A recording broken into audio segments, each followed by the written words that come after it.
Out of all the videos, this is probably going to be the shortest one. And you'll seriously be blown away. Like it's absolutely nuts. Seriously. Just call me Picasso.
Yeah, it's in the frame. Right on.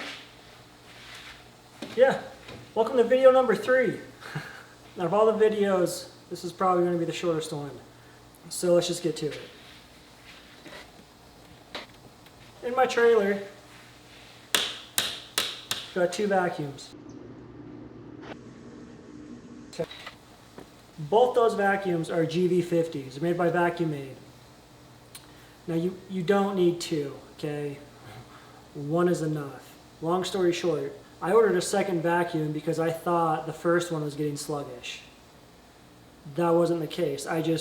Because my life had been so busy, I had completely spaced about changing the bag itself. These vacuums do have bags in them, okay? Some don't, these do. I kind of like the bags. Especially with having them inside of a trailer, it keeps the exhaust clean, right? Your whole trailer is not full of sand and dust like you would get out of like a shop vac, okay?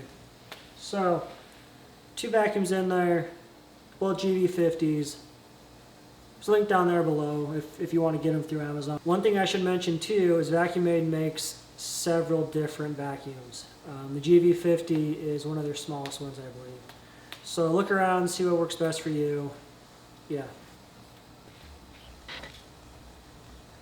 Okay.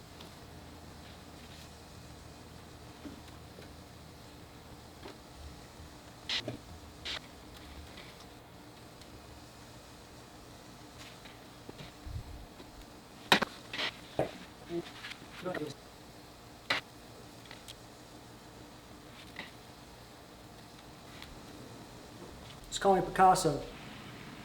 All right. So I've got my 2 vacuums, okay?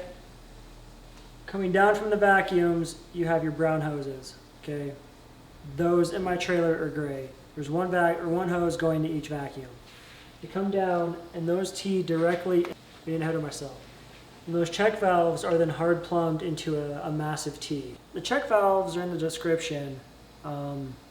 Pretty sure they're 2.5. I don't remember right now. So the reason for the check valves, these vacuums are rated for 15 amps apiece, okay? I don't believe they pull that much. I really don't. Or else I would pop breakers left and right. I have popped breakers, but not left and right. So the reason why I got 2 check valves is so that I could run each vacuum independently if my power supply couldn't maintain that type of load. Because it's 30 amps, that's a lot. I don't believe these vacuums pull that much. I haven't put an amp meter on them. I can't be for certain, but I would be popping breakers left and right if they did pull the 15 amps apiece, okay? I don't pop breakers. I don't pop them left and right. Like you saw in video number 2, I was able to turn them on and off. That's just a 15 amp breaker, right? So, That's the reason. If you do get the check valves, you do get this route, or you do go this route, pull the springs inside of the check valve out. That spring is going to act a whole lot like a supercharger does on an internal combustion engine, right? It's going to take some power to open and close it, okay? It's going to take away some suction power. If there's nothing there to hold it, it's going to be able to just flop open. But vice versa, if there's anything to close it, it's just going to suck it right closed, okay? But that's only if you think you need that, right? At the very most, I would probably only run one check valve, okay? So that way, if you do put yourself in that type of situation, you can run just the one vacuum, okay? So if you do go this route, just get one check valve, okay? And just remember, mark it on however you turn it on and off, whatever, that is your standalone vacuum. Okay, if you ever read a schematic, that's what a check valve looks like on a schematic, right? That's a spring-loaded check valve on a schematic. With these check valves, you want to put them so that the flow, when it opens, it's from suction. So you want to put them so it's this way, or backwards per se, so that when the vacuum turns on, that's when it opens it. But again, if you get these check valves, turn that spring out. Okay, that way you don't need that extra resistance. But you probably don't need two, okay, let's be honest. If a GV50 isn't enough, just get one that's a little bit bigger. So,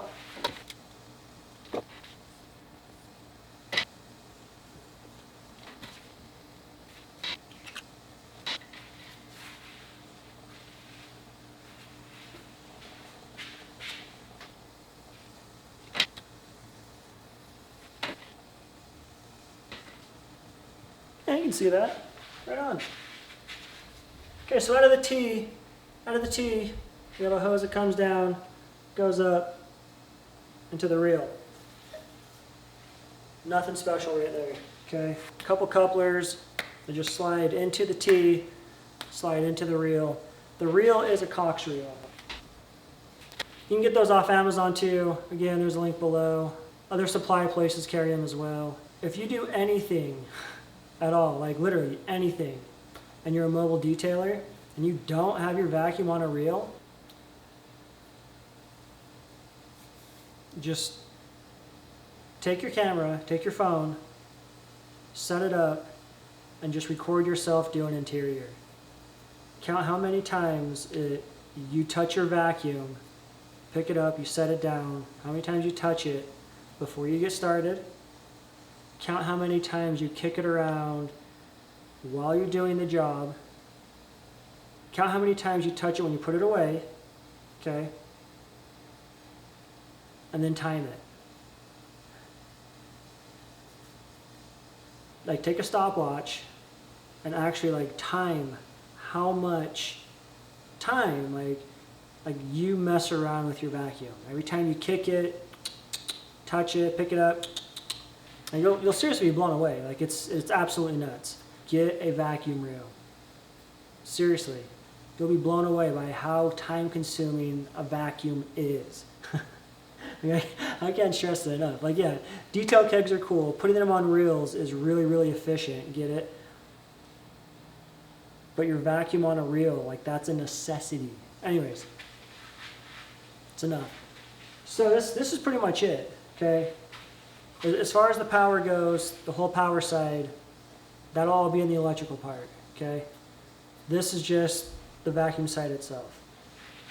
Again, it's pretty simple, pretty straightforward. A couple GV50s, a couple check valves, a massive T, and then just a small piggyback hose that goes from the T to the reel. It sucks.